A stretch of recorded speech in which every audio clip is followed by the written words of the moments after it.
So we are looking at Euclid division lemma to find the HCF. HCF, as you know, stands for highest common factor. It's the highest number that can divide both the given numbers or set of given numbers. So here we are not using prime factorization. We are using division to find the HCF. That's the whole idea over here. So how to use a division?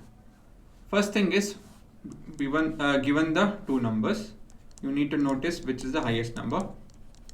So 148 is the highest number, and since 124 is the lowest number, that is the divisor, and this is the dividend, right? So now we have to do the basic division, and you get 24 itself, is it not? Next, this will be a new divisor, and the dividend will be the one which was the divisor. This is was, and this is present past. And again division. So this will be 5s, and that will be 120, right? Difference is 4. Next is 24 will be the new number which will be getting divided with the remainder, that is 4. That's your new divisor. 4 6 are 24. So you have to keep doing this until you get a remainder of 0. When you get a remainder of 0, you stop the procedure, and then you look at the number which divided the last procedure. In the last procedure, whoever was the divisor, right? That number is your HCF. So HCF of 148 and 124 is 4. So this is one of the way of presenting or finding HCF using the division. Another way of same procedure but presenting in a different way. So we are going to make use of this presentation.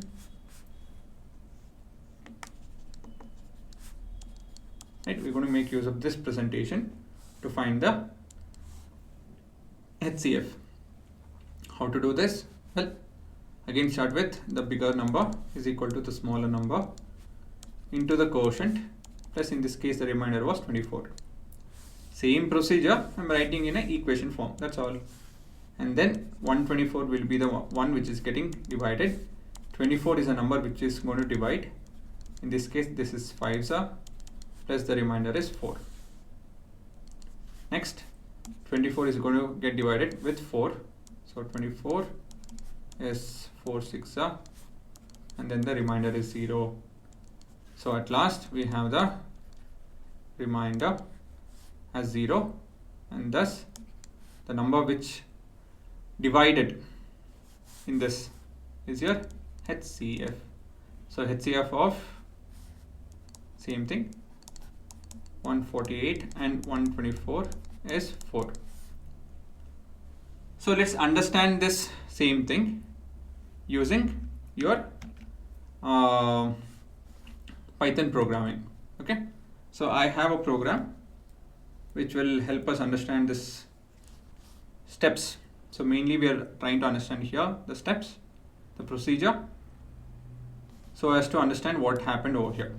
Okay, so we are summarize the steps as a coding, and we're going to execute it and have a look at the answer.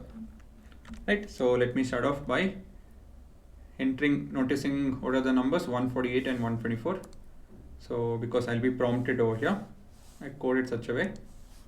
So I have to enter the first number, any number. 124 also I can enter as the first, and 148 will be your second number.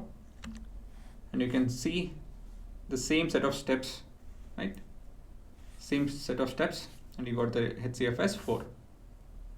Okay, so how did I get this? How did I code it? See, coding also will follow the same logic. So let me copy this and I'll show it to you guys. So same steps as what we are seeing over here, the same thing will be over here as well. So we are looking at while, right, this is a condition, So while some condition is true, you remember true statement. If you don't understand what is a true statement, again, see, in coding also we are using all of this. I've taught what is a true statement in my basics. Again, go and watch that, right? So basic math that I taught is important and it is used quite a few places. So while some statement is true, in this case, while the remainder is greater than 0, right? Till the remainder became 0, we were continuing to do the procedure.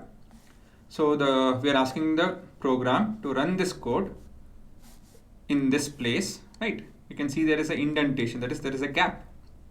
So this gap will be executed till this condition is true. Okay, so we have noticed what is the reminder. How did this get the reminder with this line? You don't need to know as of now. It's a Python coding. The specification is that you need to know this symbol being used, percentage symbol between the divisor and the dividend, and the reminder, you'll get the reminder. To get the quotient, you just have to use 2 division signs and they'll get the quotient. So then I'm printing, right, dividend is equal to divisor into quotient plus reminder. You don't need to know this, so I'm printing that. Then since the remainder is not equal to 0, the new dividend will be the old divisor and the new divisor is the remainder, right? That's what we did here as well. The same procedure was done in this problem also, is it not?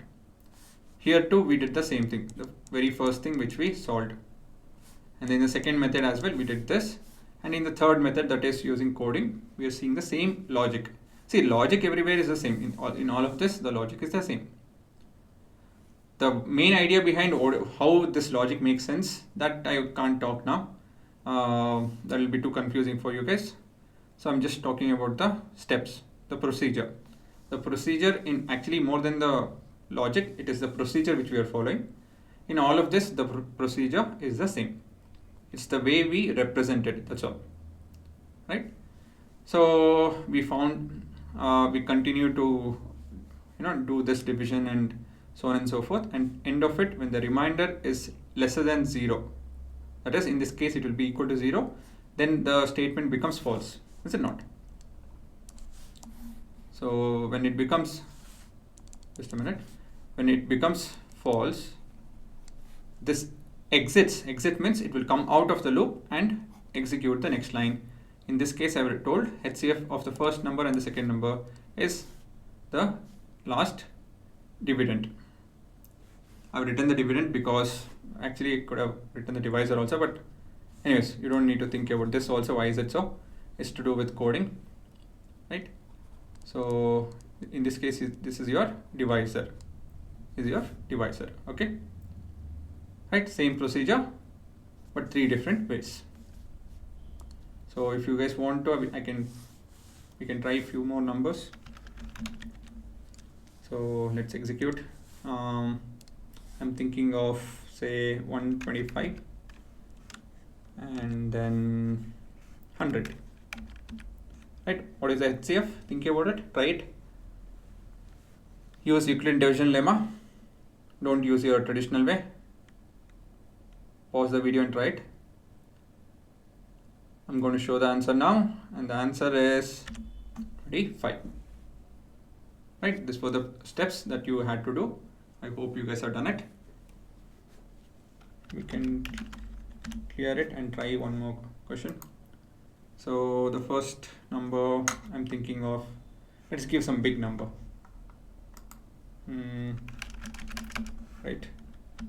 And that looks like, at least it's an even number, right?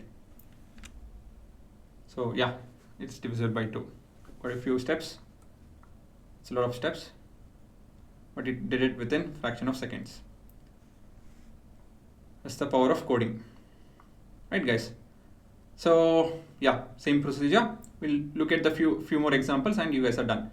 So till now, whatever we spoke of, that's it. Those are your confusing part of this chapter. If you're able to get this, you are done.